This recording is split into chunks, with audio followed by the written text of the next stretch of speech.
Welcome to my channel. I'm Scott, and in this video I am going to walk you through the process of valuing Facebook stock by analyzing their financial statements and dissecting their financial ratios so we can determine if it's a buy or a sell. Meta is the parent of Facebook, Instagram, WhatsApp, and many more brands. It is considered one of the world's most valuable companies. The company generates most of their revenue from the sale of advertisement space on its various platforms. It has 3.64 billion monthly active users across all its platforms, which is about 45% of the world's population.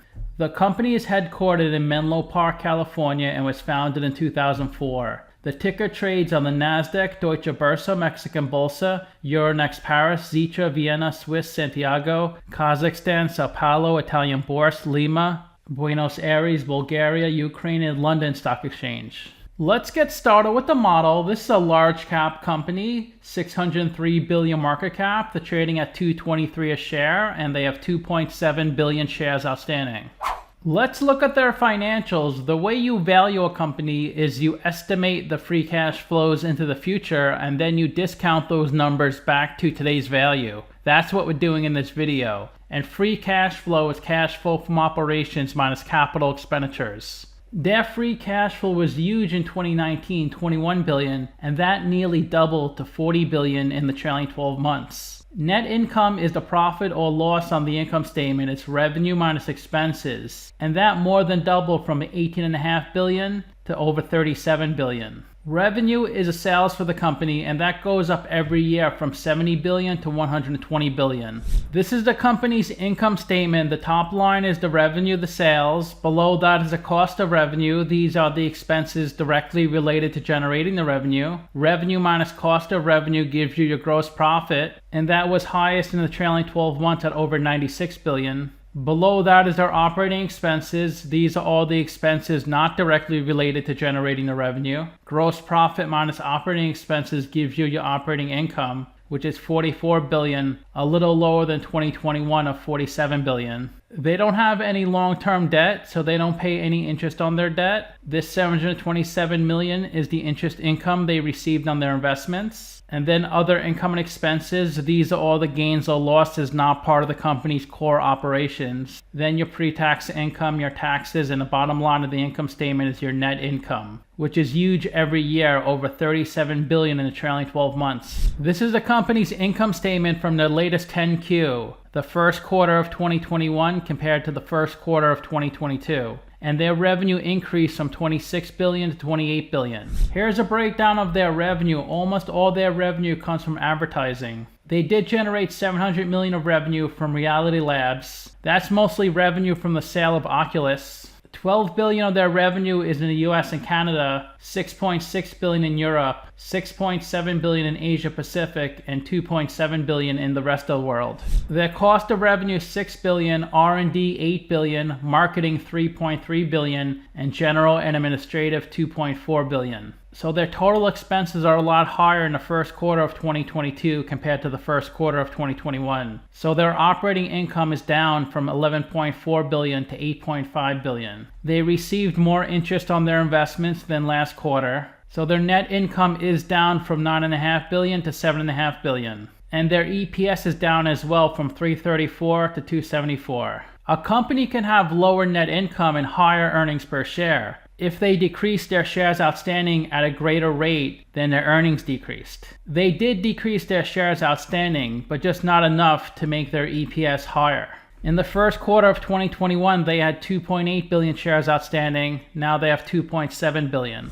This is the company's statement of cash flows. The top line is operating cash flow. That's how much cash the company generates from its operational business. They generated nearly 60 billion of cash flow in the trailing 12 months. Some companies have been around 50 plus years and haven't generated this much cash flow in their entire history. And they're spending more and more into CapEx each year, mainly to build out their Meta platform. They spent nearly 20 billion in the trailing 12 months. Operating cash flow minus CapEx gives you your free cash flow. And they had the most free cash flow in the trailing 12 months, even though they spent the most in CapEx. Their free cash flow was nearly 40 billion. Free cash flow is the cash that's remaining for you, the investor. They do not pay a dividend, but another way to reward shareholders is to buy back stock. They buy back tons of stock, $50 billion in the trailing 12 months, $44 billion in 2021, $6 billion in 2020, and $4 billion in 2019. They do add a lot of debt every single year to fund their meta growth.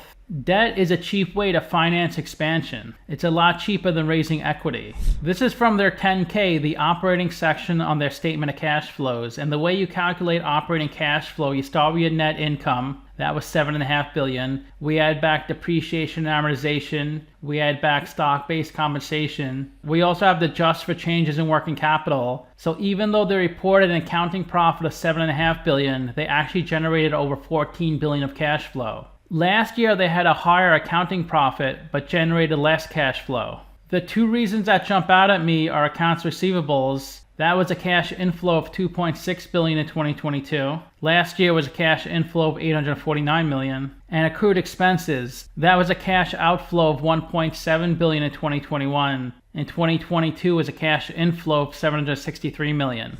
I like to track a company's revenue, that's the blue line, and operating cash flow, that's the orange line. And it doesn't get much better than this. It just pretty much only goes up every single year. Not only does it increase, but it increases at a pretty fast rate. This is their investing and financing sections on their statement of cash flows. In their investing section, in the first quarter, they spent $5.4 billion of PP&E. Last year was $4.3 billion.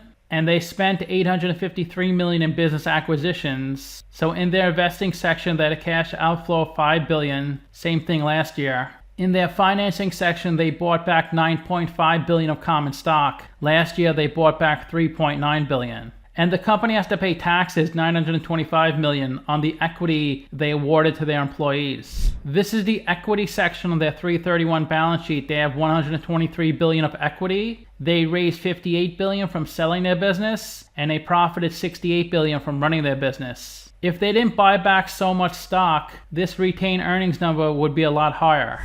Let's look at the capital structure. $123 billion of equity, $14 billion of debt. They're 90% equity, 10% debt. And they could pay off all the debt with the cash on their balance sheet and still have $30 billion of cash left over. This blue line is their equity balance since 2015. It peaked in the beginning of 2021. It has come down a little since then, but it's still a really high number. And they keep a ton of cash on their balance sheet.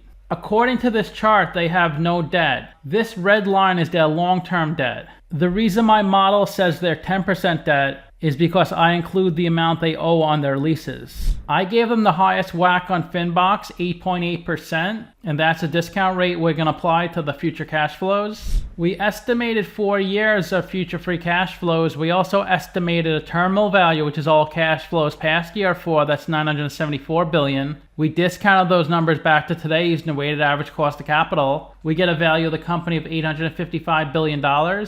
We divide that by 2.7 billion shares. And we get a calculated stock price of $317. They're trading at $223, so they're trading at a 29% discount. It's a buy according to the model. Their revenue is projected to hit $169 billion in 2024. In 2023, it's projected to be $148 billion. In 2022, $127 billion. And I continued a similar revenue growth into 2025. That's how I got $191 billion. They convert on average 31% of their revenue into free cash flow, so I multiplied their future revenue estimates by 31%. That's how I got their future free cash flows. The website Simply Wall Street is a lot higher than me. They're at $600 a share. They're saying it's 63% undervalued. 37 analysts priced this stock, and the average price target is $289. The low is $185, the high is $466. This is where the stock has been trading the last 5 years. It looks like it fell to below 150 in the beginning of 2019. Then it shot up pretty close to $400 around August 2021. There's been a huge sell-off since then because lots of people are uncomfortable with the future of the company. Most investors feel their future growth won't be even close to what it was in the past. It looks like the stock hit its bottom and bounced up, so it should continue to go up from here because I can't imagine the stock getting too much lower, because their revenue and free cash flow are higher than ever. They have a beta of 1.39, so the stock is a little more volatile than the market. It's gone down 33% in the past 52 weeks, while the S&P is flat. The 52-week low is 169, the high is 384. And the stock is trading between its 50-day and 200-day moving average. There's a ton of activity on this stock. Over 50 million shares are traded each day. Almost all the shares outstanding are on float. 80% are held by institutions, and about 1% of the shares are shorted. They employ lots of people. Every year their employee count goes up. It's at 78,000 employees today. If you invested $10,000 into this company when they started trading, you'd be at $62,000 today. That's a 20% annual return. The CEO's annual salary is $1, and their total compensation package is close to $27 million. In the past 12 months, there's been only insider selling, no buying. Most of the selling is from Mark Zuckerberg for his foundation. 67% of the company is held by institutions, 17% by the general public, and 16% by insiders. The biggest shareholders are founder and CEO Mark Zuckerberg at 13%. His stock is worth $78 billion. Then Vanguard at 7%, BlackRock at 6%, Capital Research and Fidelity. Let's look at their financials. They have amazing price multiples since their stock price has come down so much. A PE of 16.2, that's stock price over earnings per share, which is much better than the market average. Price to sales of 5.0, price to book of 4.9, and a really good price to free cash flow of 15.2. Let's look at their non-current assets. They have $6.8 billion of investments in other companies. Equity investments is usually when a company owns between 20% to 50% of another company. So they use equity method accounting. $62 billion of property and equipment. Here's a breakdown of that $62 billion. $1.7 billion of land, $27 billion of servers, $23 billion of buildings, $6 billion of leasehold improvements, $5 billion of equipment, $3 billion of finance right-of-use assets, and $17 billion of construction in progress. The gross amount of these assets is $83 billion. $21.5 billion has been depreciated, so the net value on the balance sheet is $62 billion. The value of the assets they lease are $12.2 billion. They have $910 million of intangibles. Here's a breakdown of the intangibles. $340 million of acquired technology, $96 million of patents, $21 million of trade names, and $89 million of other. The finite intangible assets is $546 million. Finite means they can be amortized. Indefinite means they cannot be amortized. They're tested annually for impairment. That's $364 million. They have $20 billion of goodwill. Goodwill is the premium you pay when you acquire another company. And $3.5 billion in the other bucket.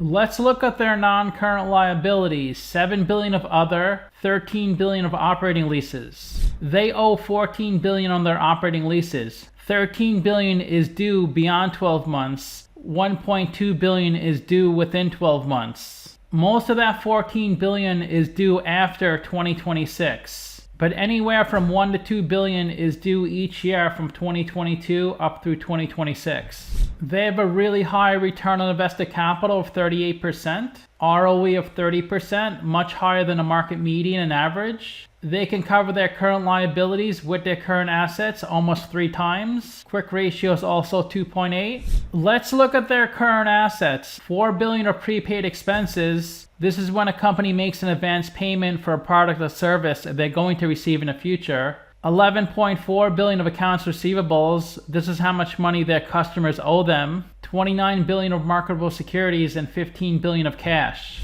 Here's a breakdown of the $29 billion of marketable securities and $15 billion of cash. Half the cash is actual cash. $7.4 billion is money market funds. And a small amount in government securities, CDs, and corporate debt. Marketable securities are usually highly liquid, low-risk investments. $9.7 billion and $5.4 billion in U.S. government securities and $13.8 billion in corporate debt. Let's look at their current liabilities. $3.2 billion of accounts payable. That's how much they owe their vendors. $935 million of partners payable. I believe this is how much money they owe one of their internal companies, like for instance Instagram or WhatsApp. I did email the company yesterday to ask what this represents. $15.2 billion of accrued expenses. These are expenses the company has incurred but it has not paid it yet. $520 million of deferred revenue. Deferred revenue is when a customer prepays for a product or service that Meta will deliver in the future. and $1.2 billion of operating leases. That $1.2 billion is the current portion of the operating leases. This is how much money is owed within the next 12 months. So this entire $1.06 billion is part of this $1.159 billion. And a little bit of the 2023 number is part of this current number. They generated $40 billion of free cash flow in the trailing 12 months. They have $38 billion of working capital, so the company is really well capitalized. They're just rolling in the cash.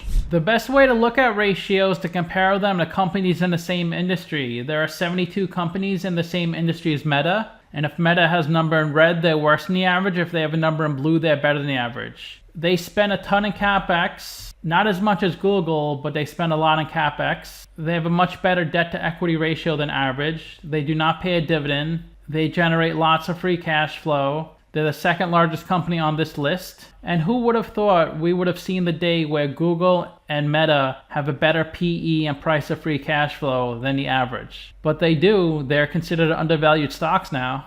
They generate less revenue than Google, but more as a percent of their market cap. Since their price to sales is 5.0, Google is 5.7. Their 3-year revenue annual growth rate is higher than average. They're 27%, average is 21%, and they have a really high ROA and ROE.